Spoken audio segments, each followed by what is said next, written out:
Welcome back, everyone. Tonight, we're journeying to Rome, Italy, to a lavish villa nestled in the quiet hills overlooking the ancient city. Our story begins on a warm summer evening, June 15, 2020. At precisely 10:10 p.m., the villa belonged to the Ricci family, renowned art collectors. Their home was a museum in itself, filled with priceless artifacts and stunning paintings. But, among their vast collection, one piece stood out, though not for its beauty or fame.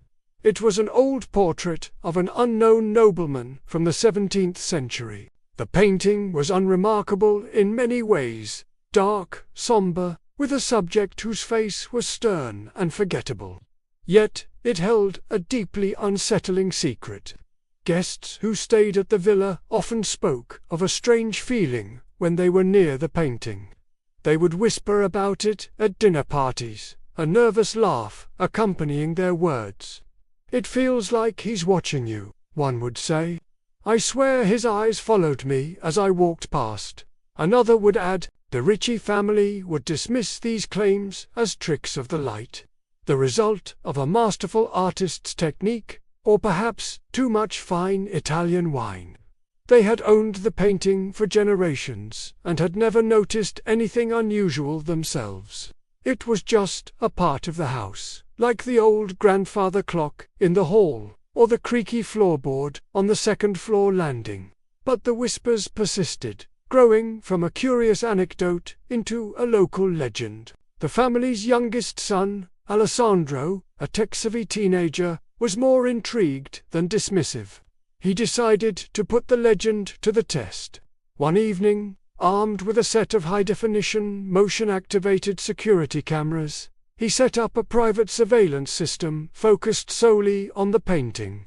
He wanted to capture definitive proof, one way or the other. Was it just an optical illusion, a trick of shadow and perspective, or was there something more to the stories? He positioned one camera directly in front of the portrait and another from the side to capture any changes in depth or angle. He connected the feeds to his laptop, hit record, and went to bed, half expecting to find nothing but hours of a still, silent painting. The next morning, Alessandro eagerly reviewed the footage. He fast-forwarded through the night, the digital clock in the corner of the screen racing ahead. For hours, nothing happened.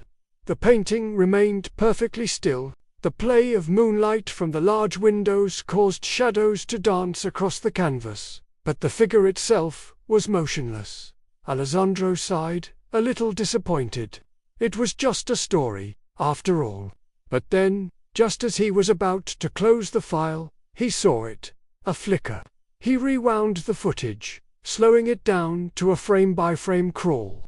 At exactly 3:33 a.m., for a fraction of a second, the image glitched. He zoomed in. It wasn't a glitch. The nobleman's eyes, which were painted to look slightly to the left, had shifted. For a single frame, they were staring directly into the camera lens. His heart pounded in his chest. It had to be a digital error, a compression artifact. It had to be. He checked his equipment, ran diagnostics, everything was working perfectly. The next night, he set up the cameras again, this time adding a third for good measure. He couldn't sleep, his eyes glued to the live feed on his monitor. The hours ticked by midnight, 1 a.m., 2 a.m. The house was silent, the painting a dark, unmoving shape on the wall. He was starting to drift off when it happened again. 3:33 a.m. This time, it wasn't just the eyes. The nobleman's head, ever so slightly, had tilted. It was a minuscule movement, almost imperceptible, a shift of maybe a single millimeter. But the cameras caught it. It was undeniable.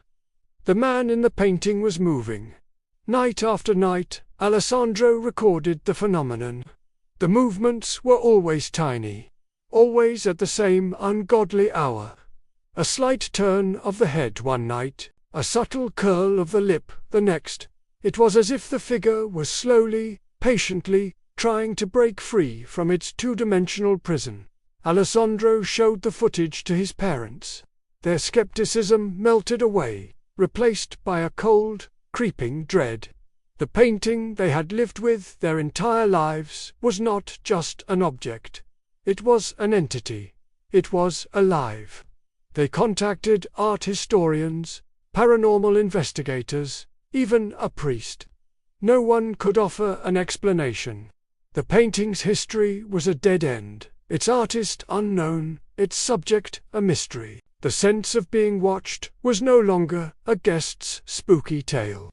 It was a terrifying reality for the family living under its gaze.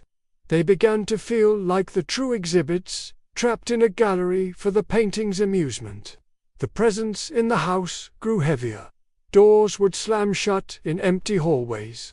Whispers seemed to echo from the walls where the painting hung. The family felt a constant, oppressive weight, as if the nobleman's painted eyes were draining the very life from their home. They decided they could no longer live with it. They couldn't sell it. Who would believe them? And what would they be unleashing upon the world? They could undestroy it. The thought of taking a hammer to that watchful face felt like an act of sacrilege, a provocation they dared not risk. So, they decided to simply leave. They packed their most essential belongings, planning to abandon the villa and the cursed portrait within it. They would leave the next morning, escaping the house and its silent observer forever. But they never got the chance. That very night, a fire broke out. It started in the library, the very room where the painting hung. The blaze was unnaturally intense, spreading with terrifying speed. Flames consumed the ancient tapestries and centuries-old books, turning the Ricci villa into a raging inferno. The family barely escaped with their lives, standing on the lawn in their nightclothes, watching their ancestral home and all its treasures turn to ash. Firefighters battled the blaze for hours, but it was a total loss. The next day, as investigators sifted through the charred rubble, they confirmed what everyone assumed: nothing could have survived that heat. The villa was gone, and with it, the cursed painting of the nobleman. The Ricci family, though they had lost everything, felt a profound sense of relief. The nightmare was finally over. Or so they thought. Weeks later, the family's neighbors, the Morettis, decided to do some renovations. They had an old, thick wall separating their property from the Ricci estate that they wanted to knock down to expand their garden. As workers began demolishing the stone wall, their sledgehammers hit something that wasn't stone. It was hollow. Puzzled, they carefully chipped away at the plaster and rock. Tucked inside a hidden cavity within the wall, they found it. The painting. It was completely untouched. Not a single scorch mark, no sign of smoke damage, not even a layer of dust. The canvas was pristine, the colors as dark and somber as ever. And the nobleman's face, with its stern expression, seemed to stare out from the wall, his eyes fixed on the ruins of the burned-down villa. The news reached the Ricci family, and a new, colder fear replaced their relief. The painting hadn't been destroyed. It had escaped. The story doesn't end there.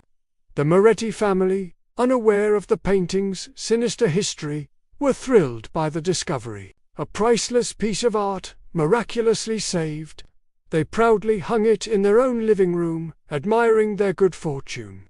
It didn't take long for them to notice it, too. That unsettling feeling of being watched. The sensation of eyes following them as they moved through the room. The local legend found a new home, and the cycle began again. Some art isn't meant to be admired. It's meant to watch. Thank you so much for joining me on this unsettling journey tonight. What do you think happened to the Moretti family? Let me know your theories in the comments below. If you enjoyed this story, please hit that like button and subscribe to the channel for more mysteries from around the world. Don't forget to turn on notifications so you never miss an upload.